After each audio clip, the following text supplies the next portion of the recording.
trong tay Chúa như con thơ đẹp bên mẹ hiền, con thân hứa hết bao nỗi niềm cho tâm tư lắng với ưu phiền giữa cuộc đời thiếu tiếng cười. Con xin dâng lên Chúa cuộc đời năm tháng dần trôi, bước chân gian khó đầy vơi, mình Ngài dẫn đưa trong đời.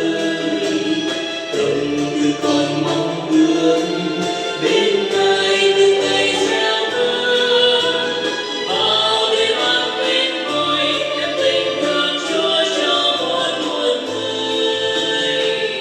Những tháng ngày qua cuộc sống bao thăng trầm, cùng với bao mê lầm, riêng con sao mãi hoài vô tâm chót sông.